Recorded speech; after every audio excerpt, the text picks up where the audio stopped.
बरेली हिंसा पर विधायक नंदकिशोर गुर्जर का बयान, कानून व्यवस्था से नहीं होगा समझौता। बरेली में हुई हालिया हिंसा पर प्रतिक्रिया देते हुए भाजपा विधायक नंदकिशोर गुर्जर ने सख्त लहजे में कहा कि उत्तर प्रदेश में कानून का राज है और किसी को भी शांति भंग करने की इजाजत नहीं दी जा सकती। उन्होंने कहा, अगर प्रतिनिधिमंडल की बात करें तो ये स्पष्ट है कि समाजवादी पार्टी ने भीड़ जुटाकर पहले भी 2010 में बरेली में अशांति फैलाने की कोशिश की थी। अब यदि ऐसी भीड़ें बार बार इकट्ठा होती हैं और कानून व्यवस्था प्रभावित होती है तो इसकी जिम्मेदारी कौन लेगा। विधायक ने ये भी संकेत दिया कि राज्य सरकार इस तरह की घटनाओं पर सख्त कार्रवाई करेगी और कानून व्यवस्था को बिगाड़ने वालों को किसी भी कीमत पर बख्शा नहीं जाएगा। देखिए, जहाँ तक सपा के डेलीगेशन की बात है तो उत्तर प्रदेश में कानून का राज है।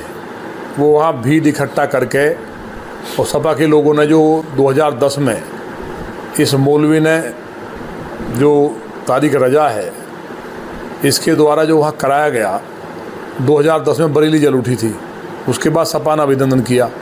तो ये तक वहाँ जा कर के जो लॉ एंड ऑर्डर ख़राब होता है उसकी जिम्मेवारी किसकी होती है? क्या समाजवादी पार्टी के लोगों ने एफिडेविट दिया कोई कि वहाँ हम जा रहे दंगा नहीं होगा? किसी भी सरकार की जिम्मेवारी है कि वो वहाँ की जो जनता है उसके लिए कानून व्यवस्था की व्यवस्था करे और वहाँ किसी प्रकार का लॉ एंड ऑर्डर को कोई दिक्कत ना हो। उसी के तहत उन्हें रोका गया। जहाँ तक उनके स्टेटमेंट की बात है, मैंने भी सुना है। अब ये बताइए, उनके द्वारा तो ये कहना है कि हिंदुस्तान में बांग्लादेश जैसे हालत कर देंगे, तो सीधा सीधा वो वहाँ जा कर के कहीं ना कहीं हिंदू मुस्लिम की बात करते हैं। उनकी मंशा से पता चल गया है। लोकतंत्र नहीं है तो लोकतंत्र की बात समाजवादी पार्टी नहीं कर सकती। समाजवादी पार्टी में पहली सरकार बनते ही सपा मुखिया ने पहली कैबिनेट में आतंकवादियों को रिहा करने का आदेश दिया। तो ये दुनिया में पहली घटना हुई जिसको माननीय न्यायालय को रोक लगानी पड़ी और कहा कि आतंकवादियों का फूल माला पहना करके स्वागत करो। और जहाँ तक बात अल्लाह मोहम्मद की है तो लव जो है, कोई भी अगर ये थोड़े भी मौलवी अकल होती इनको, लेकिन इनकी अकल टोपी और दाढ़ी में दब जाती है। अकल होती तो ये आई लव मोहम्मद पे बोलते कि आई लव जो लव गंदगी का शब्द है, ये इबादत का या जैसे हमारे यहाँ प्रेम को, भगवान से प्रेम को बोला गया, वो शब्द नहीं है। तो क्या कोई महिला किसी दूसरे गैर मर्द को लव बोल सकती है?